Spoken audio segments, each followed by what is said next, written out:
What's up, everybody? Zillow's chief economist, Skylar Olsen, just came out with her housing market resolutions, which is basically a wish list that is based in a reality that is very different than 2024, at least here in the United States. She started off by saying that she is hopeful that 2024 will be a breather year that kicks off a long healing process in the housing market. And in fact, the Zillow research team predicted just that in our annual predictions.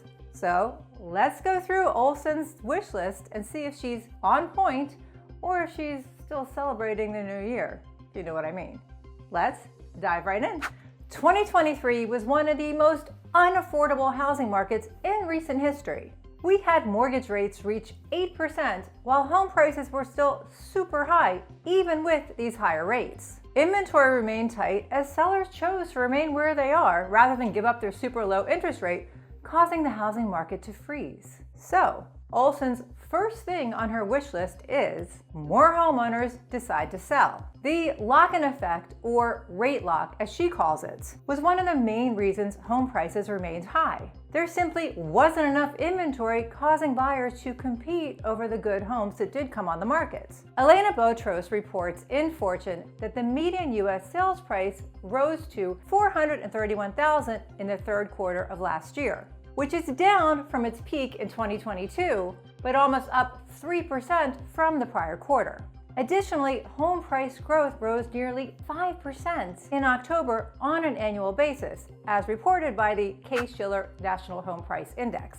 This perfect storm of really high home prices, coupled with super high mortgage rates, caused a lot of buyers to bow out of the housing market. They simply couldn't afford it. We have seen early signs that rate lock is easing, Olsen wrote.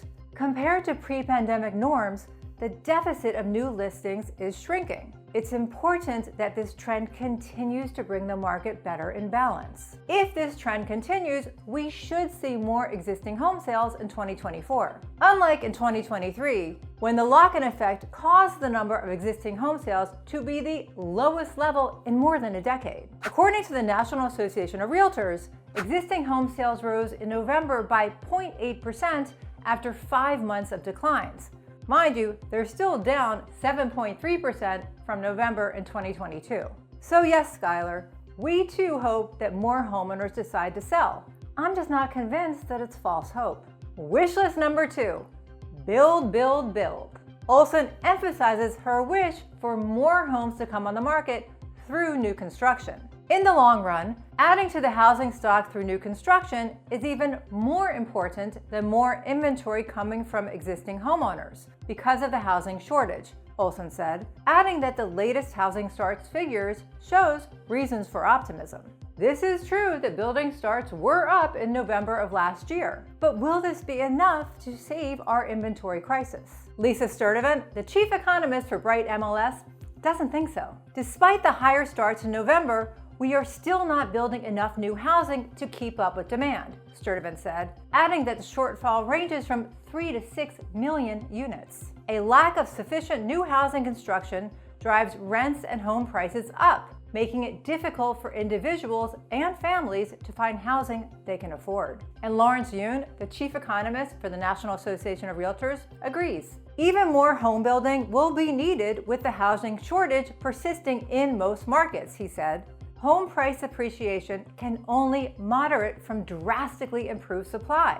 Another 30% rise in home construction can easily be absorbed in the marketplace. So this may be a wish on a shooting star, but the reality is more like a nightmare. Builders are still experiencing high construction costs and supply chain delays, causing prices to remain high and inventory not high enough. They also have been struggling to hire and retain good workers, with last year's Associated General Contractors of America survey showing that 91% of contractors reported having trouble filling positions. Here in Montgomery County, Maryland, which is right outside of DC, new construction is really expensive. So even if it is an option for housing inventory, it still doesn't really help with the affordability crisis. On to wish number 3.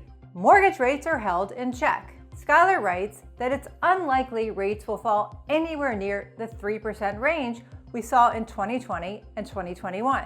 at least without another economic crisis that we do not want and should not hope for. She believes that people will feel relief if rates stop going up and continue on the downward trend. A continued slow descent, or even rates holding more steady in 2024, would be a welcome break after an unrelenting rise and unpredictability the past 2 years. Households need a chance to plan their finances. The plan is for the Fed to stop hiking rates and instead to start to cut rates 2 or 3 times in 2024. Most of the industry experts are predicting this will happen closer to the summer rather than in the first quarter.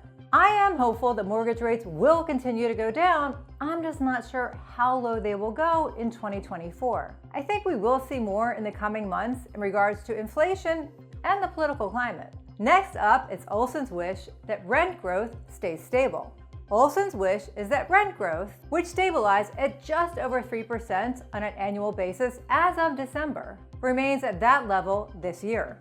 Wild swings in rent growth over the course of the pandemic made it tough for renters to find stability and budget for their future, and higher costs have made it harder for renters trying to save for a down payment. It now takes the median household 4 years longer to save up a 10% down payment on a typical U.S. home, Olsen wrote. She also comments how rent growth was a main factor in rising interest rates. Rent growth was also a major contributor to inflation. This more balanced, sustainable path for rent growth will do more than help renters save for a down payment or another life milestone.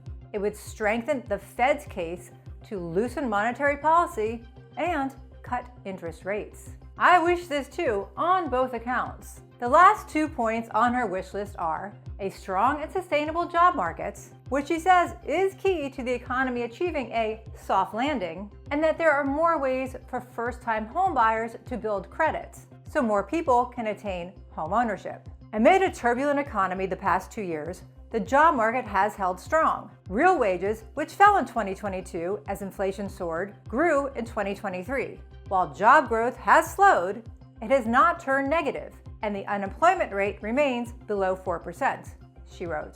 For housing affordability and household financial health to improve, it's important that the job market holds its mild strength so the soft landing, so often talked about, can be achieved.